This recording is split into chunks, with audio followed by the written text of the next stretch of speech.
Hello दोस्तों, तो आप सभी कैसे हैं। आज हम लोग 10वीं के कुछ महत्वपूर्ण प्रश्नों को पढ़ेंगे जो इस साल के बोर्ड में आने की संभावनाएं व्यक्त करती हैं। हमने ऊपर भी लिखा है कि कक्षा 10वीं के परीक्षा की दृष्टि से महत्वपूर्ण प्रश्न।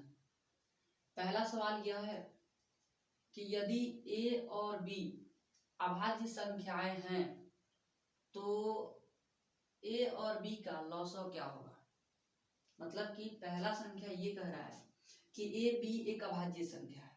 अब a b अभाज्य संख्या है, जैसे अगर हमने कहा क्वेश्चन नंबर 1 को हम यहाँ सॉल्व करते हैं, a b अभाज्य संख्याएं हैं, तो हमने अगर कहा कि 3 और 5 एक अभाज्य संख्या है, इन दोनों का हमें क्या निकालना है, लॉसव निकालना है। तो जब हम इन दोनों का एलसीएम निकालेंगे तो इससे हमें क्या करना होगा, गुणा करना होगा, क्योंकि ये संख्याएं जो है विभाजित होगी नहीं। तो हम 3 और 5 को गुणा कर देंगे, 15 हो जाएगा आंसर। उसी तरह से a और b जब अभाज्य संख्या है तो a b का जो लॉसव होगा वह इन दोनों संख्याओं को गुणा कर दिया जाएगा। मतलब कि a और b को जब गुणा करेंगे तो क्या आएगा, a b आएगा। तो हमारा सही जवाब a b हो जाएगा। दूसरा सवाल है x² + 5x + 8 के शून्यक अल्फा तथा बीटा हो तो अल्फा जोड़ बीटा का मान निकालना है। मतलब कि यहाँ जो ये द्विघात बहुपद है इसके शून्यक अल्फा और बीटा दिया है, तो अल्फा प्लस बीटा मतलब कि मूलों का योग निकालना है। और अल्फा प्लस बीटा बराबर क्या फॉर्मूला होता है, तो क्वेश्चन नंबर जो 2 है उसमें अल्फा जोड़ बीटा का मान पूछ रहा है। और अल्फा जोड़ बीटा का जो सूत्र होता है वो होता है -b/a। तो अल्फा जोड़ बीटा बराबर माइनस तो माइनस, और इसमें अगर देखा जाए तो x² के बगल वाला a होता है, x के बगल वाला b होता है, और ये जो 8 है वो c है। मतलब कि माइनस लिख दिए हमने, b का मान क्या है 5, और नीचे a का मान क्या है 1। मतलब -5/1 का अर्थ होता है -5। तो इस x² + 5x + 8 के जो शून्यक अल्फा और बीटा है, तो अल्फा जोड़ बीटा का जो मान होगा वह क्या होगा, -5 होगा। तीसरा क्वेश्चन क्या कर रहा है, तीसरा सवाल कह रहा है कि समांतर श्रेणी 5, 8, 11, 14, मतलब कि एपी जो है वह दिया हुआ है और इसका 10वां पद निकालना है। तो अगर हम देखें तो एपी बराबर दिया है 5, 8, 11, 14 डैश करके, इसका 10वां पद हमें निकालना है। तो हम अगर देखें तो हमें a का मान पता है, पहला पद 5 है, d का भी मान पता है, d का मान मतलब क्या, दूसरा में से जस्ट पहला घटाया जाता है। तो 8 में से जब 5 घटेगा तो 3 आएगा। हमें निकालना क्या है, तो 10वां, मतलब a10 निकालना है। हम जानते हैं कि a10 फॉर्मूला होता है a10 बराबर a + 9d, a + 9d। तो a10 बराबर a का मान क्या है 5 प्लस में 9 और d का मान क्या है 3। इसको हल करेंगे, हल कर लीजिए। a10 बराबर 5 जोड़ में 9 दिया 27, 27 5 कितने हो जाते हैं 32 हो जाते हैं। मतलब कि इसका जो 10वां पद होगा वह कितना होगा 32 होगा। ये हमारा क्या हो गया, सही आंसर हो गया। चौथा सवाल जो है वह कह रहे हैं किसी पासे को फेंकने पर सम संख्या आने की प्रायिकता। पासा जो होता है पासा, उसमें जो टोटल संख्याएं होती हैं वह 6 होती हैं। पासा जो है अगर हम इसे बनाएं, क्वेश्चन नंबर 4 को यहाँ सॉल्व करते हैं, तो पासा में 1, 2, 3, 4, 5 और 6, यही 6 संख्याएं होती हैं। अब इस 6 में देखा जाए तो इसमें कह रहा है सम संख्या आने की प्रायिकता। तो जो सम संख्या है वह 2 है, 4 है और 6 है। और हम जानते हैं कि प्रायिकता की जो सूत्र होता है वह होता है संभव घटना की संख्या बट्टा कुल घटना की संख्या। तो हमको निकालना है सम संख्या आने की प्रायिकता, सम संख्या आने की प्रायिकता, सम संख्या आने की प्रायिकता। तो इसमें फॉर्मूला होता है संभव घटना की संख्या। हम एक बार जब पासे को फेंकेंगे तो कितना बार संभव है कि सम संख्या आ जाए? 3 बार। तो जो 3 है वह संभव हो गया, और टोटल कितना है? तो टोटल 6 है। ये लास्ट को देख कर नहीं देखना है, इधर से भी गिनिए 1 2 3 4 5 6, टोटल सम जो आपका घटना है वह कितना है? 6 है। तो संभव 3 बार संभव हो सकता है कि सम संख्या आ जाए। टोटल क्या है? 6। इसे कटा दीजिए, 3 कम 3 3 दूनी 6। तो इसका जो आंसर हो जाएगा वह होगा 1/2।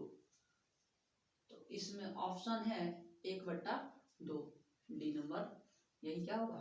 सही हो जाएगा। तो हम लोगों ने 4 प्रश्न हल कर लिए। 5वां क्वेश्चन क्या कह रहा है? तो 5वां कह रहा है यदि अल्फा तथा बीटा द्विघात बहुपद x² + 2x + 3 का मूल हो तो 1/α + 1/बीटा का मान निकालना है। देखिए यहाँ पर क्वेश्चन नंबर 5 हम यहाँ पे बनाते हैं।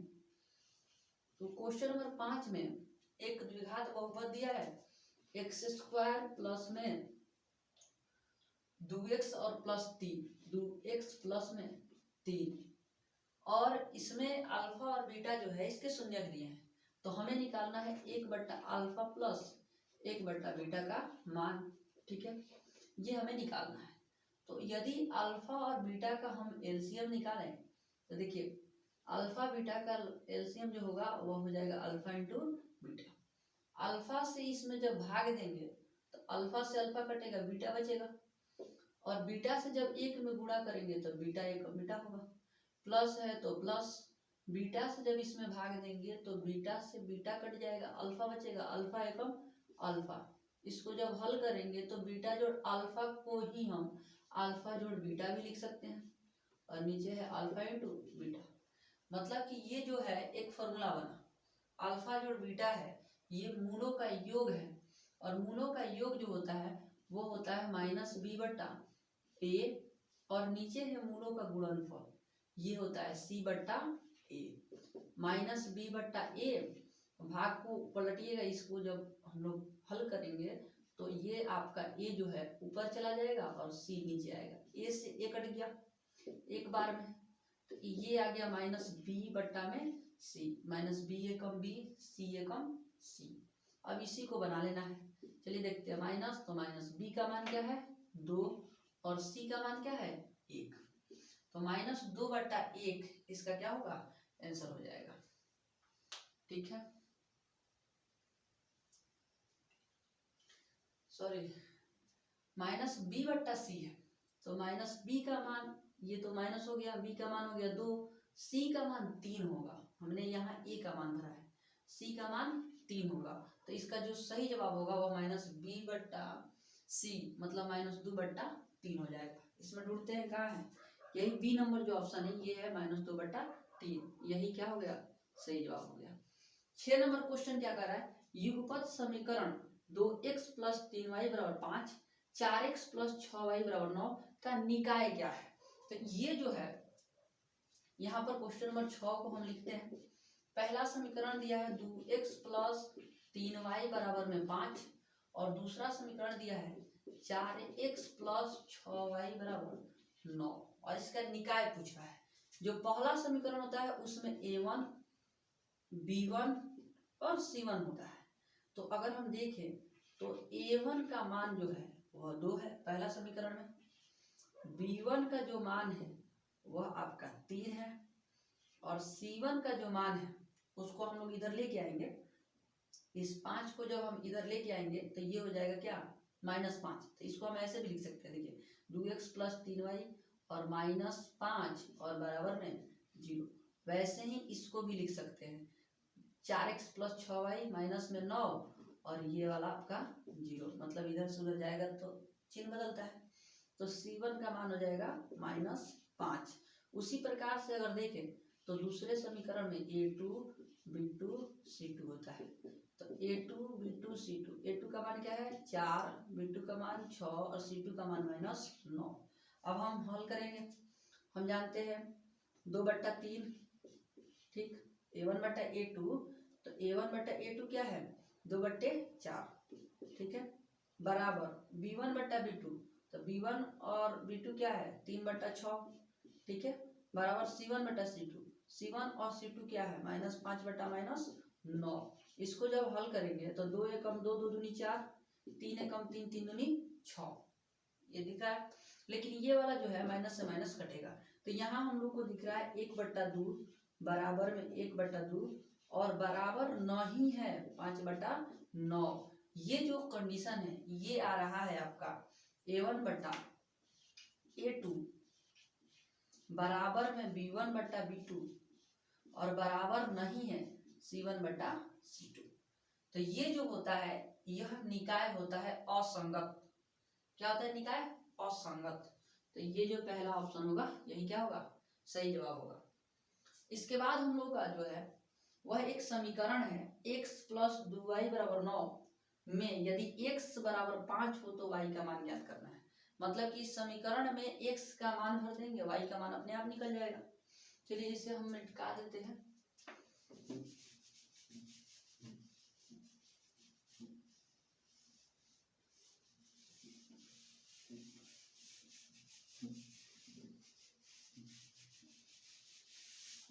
देखिए 7 नंबर क्वेश्चन में समीकरण दिया है, समीकरण है x + 2y बराबर में 9, यही हमारा समीकरण है। इसमें x बराबर 5 दे दिया है, x का मान दिया हुआ है, तो हम लिखेंगे x बराबर 5, इसको भर लीजिए और y का मान निकालना है। तो x की जगह पर जब 5 भरेंगे तो 5 जोड़ में 2y बराबर में 9।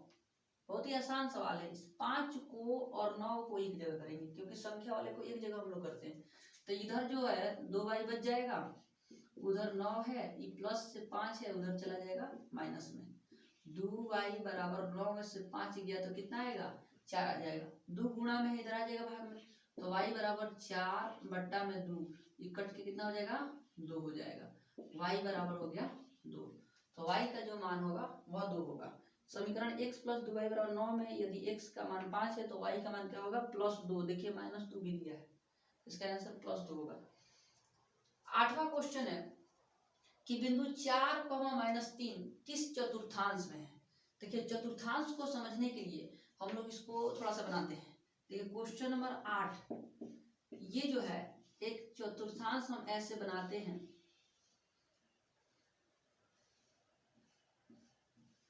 ऐसे।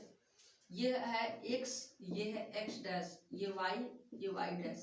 इधर चला जाता है तो ये प्लस होता है, ऊपर वाला भी प्लस, ये माइनस और ये वाला माइनस।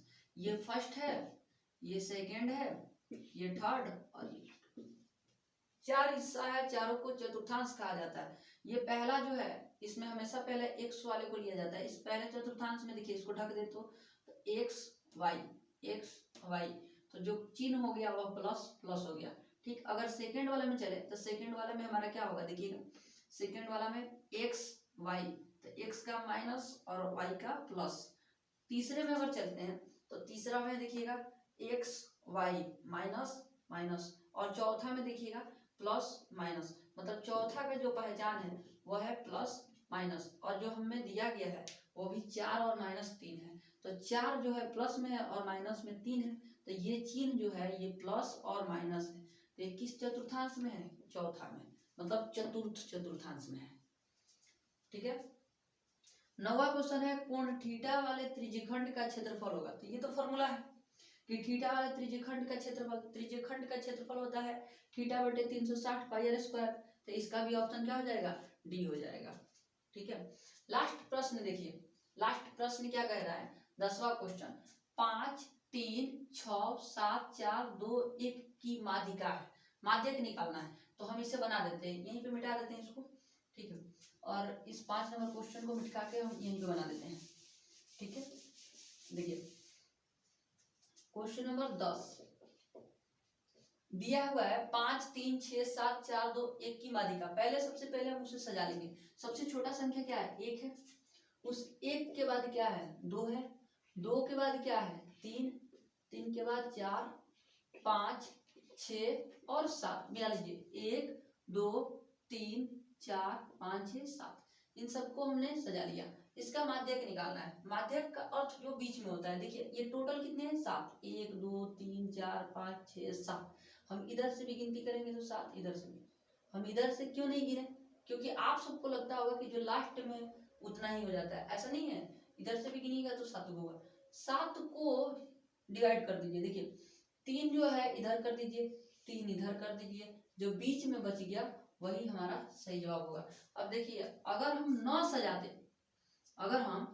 सजाते इसे, तो यहाँ पर क्वेश्चन में देखिए 3 इधर 3 इधर, तो इस हिसाब से हमारा सही जवाब क्या होता? 7 हो जाता, जो कि गलत हो जाता। यहाँ पर अगर हम सजा लिए तो सजाने के बाद जो बीच में है वह क्या हो गया? माध्यक हो गया। तो जो सही जवाब है वह क्या है? 4 है।